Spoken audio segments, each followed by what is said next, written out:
Hello everyone and welcome back to the channel for another video. In today's video I'm going to be decorating with the new Wilted Flower house skin that we got in the premium shop this week. I've been so excited to pick this up. I saw it in the leaks and I was instantly like, I must have this. It is such a cute like pixie hollow kind of fairy inspired house, and as much as I have all my other fairy core kind of items in the glade, I actually have no room there currently. So I decided actually this house skin would fit really well in the sunlit plateau because of the like nice autumnal colours of the roof and everything. So I decided to pop it up here and did a build to give it a little spot up here. So let's get started. So to start off with, as you can see, I've put it in this back corner section of sunlit next to this really big pond area. I thought it'd be nice to have that next to it, and I started off by popping in some trees. Now, as we don't have any orange trees in the game still, I found it quite difficult to find trees that would match with the aesthetic of this house, and I didn't want to block out too much of the kind of like broken tree branch above it, because obviously it's such a big feature of this house skin. So I did my best to surround it with trees but not block out this area, and add a couple of like branchy trees and dead trees to kind of match with its vibe. I'm hoping at some point we do get some orange trees in game. We literally have them in the frozen realm just sat there, so hopefully at some point they will decide to add them to the furniture menu, because we really need those, especially when it comes to autumnal builds like this one. Once I had popped in the trees behind, I then went in and put in some leafy strewn pathway. I just felt like this was the most natural one. I went for the unbordered version because I wanted this build to feel very secluded, very kind of like deserted. And then as you can see, I put in all the furniture that I thought I potentially might use. There is a lot here, but it is going to be quite a big space that I'm decorating with, but I don't end up using all of this. But I decided to pop everything out just so I knew where it was going, and then I continued the pathway up to this back section behind the pond where I decided I was going to make like a little mini orchard. So I wanted the themes of this house to very much be that the person who lives here kind of grows their own fruits on the trees and has lots of like flower pots with flowers in, and it was a very kind of like rural themed home. I wanted it to feel very in touch with nature, so I kind of added on to that by just making a little mini orchard with a couple of the fruit trees. So as you can see, I'm going with some trellis to build out the shape. It's not a huge area. I wanted it to be quite small and cute to go with how small the house is, but I went in and started mapping that in.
Once I got in and mapped that in, I then started adding some of the other furniture items I wanted to include. So I knew I wanted to have a little table set up in this build somewhere, and I was trying to figure out how to do the pathway so it didn't just feel like you were randomly coming across a table. So I actually decided to make a gap in the middle and put a tree there. I love doing this in builds to kind of cut off sections of pathway and make it feel a little bit more divided and overgrown. So I did that to kind of split up this big pathway section, and then I started adding in some of the other furniture. By the house I wanted there to be a lot of flower pots, so I used the craftable ones with the orange pots because they match really well with the orange theme of the house, and started dotting those around the front to give it a nice bit of decoration, and then continued to add a lot of items around the rest of the build. A lot of the stuff I used in this build was craftable. There was a couple obviously items from premium shops and Scrooges and all that stuff, but I did use quite a lot of craftables because I like using a lot of the craftable stuff to give it a really rustic look, so it worked really well for the theme of this build.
In this build, I wanted it to have the kind of 3 different sections. So I wanted it to have the little table seating area, obviously the orchard area at the back, and then also a bonfire setup.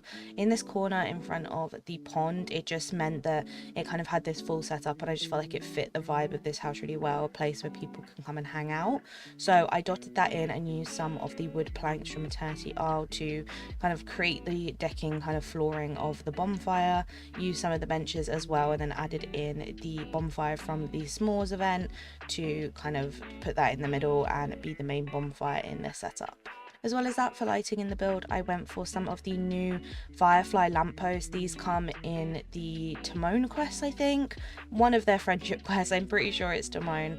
I love these, I think they're gorgeous. I've been waiting for something like this in game for so long. I thought this is kind of the item we'd be getting in the Tiana theme star path. I thought this is what we were going to get. So to see that we're getting it now is just amazing, and I'm going to be using these everywhere.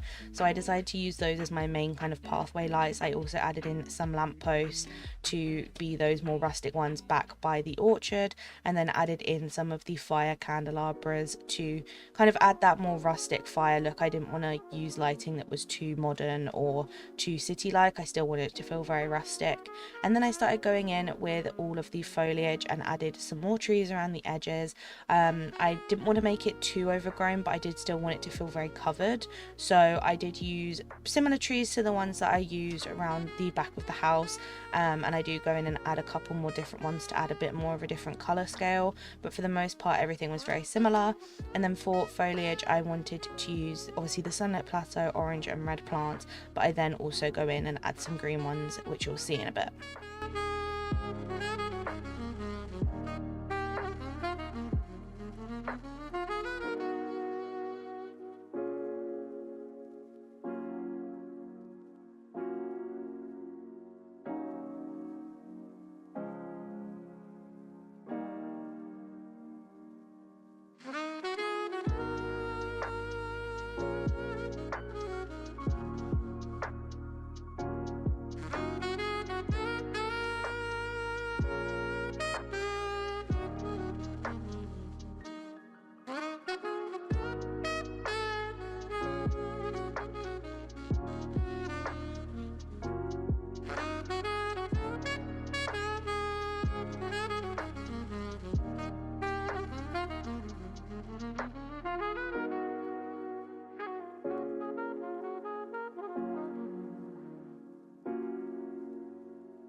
Plants, I went pretty much just for the Sunlit Plateau, Glade of Trust and Forest of Valor bushes, just because I felt like these darker tones just work so well in this more kind of rustic build, so I tend to use those for this kind of style. And then from the Eternity Isle plants, I only really use these small little green shrubs to fill in little gaps.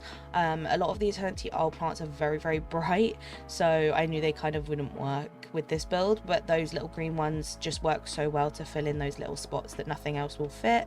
So I did use those and dotted those around because they seem to blend in quite well compared to some of the other brighter ones.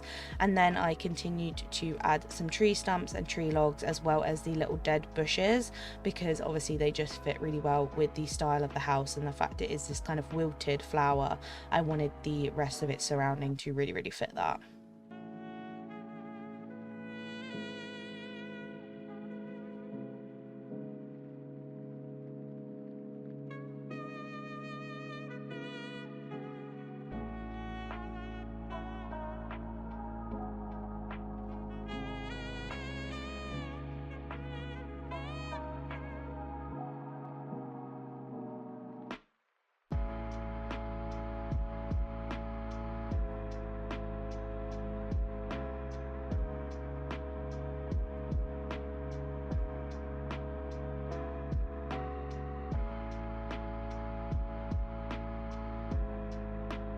And to finish off in here, I do go in off camera and add in the new gazebo.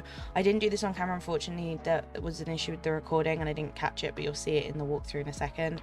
But I did add that in behind the bonfire area, so that is something that you won't see on camera. And then the only other thing I did do was added in some food to the table, which as well you will see in the walkthrough.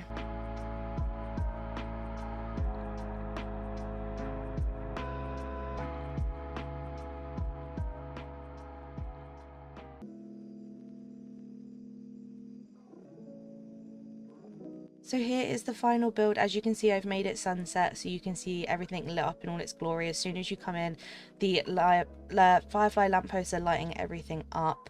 We have then got our little kind of divide section in the path over the tree in the middle, our little seating area with lots of food. I did like pies and teas and things like that to kind of fit the vibe.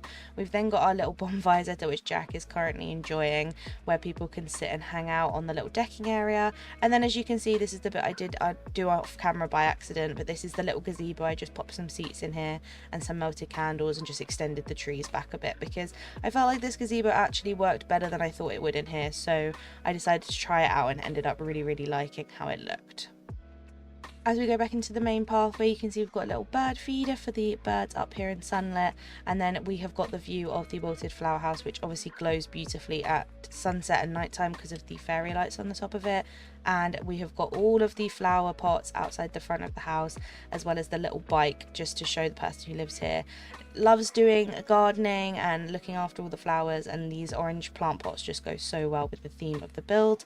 Heading round to the orchard, we've got more of our like crafting kind of farm items like the hay bales and the carts and things like that, and a little trough to really feel like you're in this kind of farmy vibe. And this is where they store all their stuff to look after their fruit tree orchard. And here I've just popped in the trees that I felt like matched the best to the house, to be honest with you. So they are in there. It's just a very small little one. And then, as I said, on the main pathway, we've got a lot of glowing lights to kind of make everything feel very bright in here, but still have that really nice rustic look. So here are some shots of the final build. I really actually love how this turned out. I wasn't too sure about putting it up here in sunlit, but as I didn't have room in my glade, I just felt like I'll give it a try, see how I feel about it. And I actually am glad I did, because I think it was the right choice because of the colors. It just works so well. I just think this is a lovely spot to have up here and just seems super cozy. And I'm glad I went with adding the gazebo in here as well, because it just seemed to work much better than I thought it would. Let me know down below what you think of this build. Did you pick up this house skin in the premium shop? And if you have you decorated with it yet? I'm really glad I did pick it up. I was definitely looking forward to this. There's a few house skins coming that I'm really looking forward to, and this was one of them. So I'm glad I've got this in my valley now, and I'm really loving this little spot I created. Let me know down below what you guys think of the build. Make sure you like and subscribe. We are so close to 3,000 subscribers, and any help in getting there is so appreciated. Have a lovely week, and I will see you in the next one. Bye.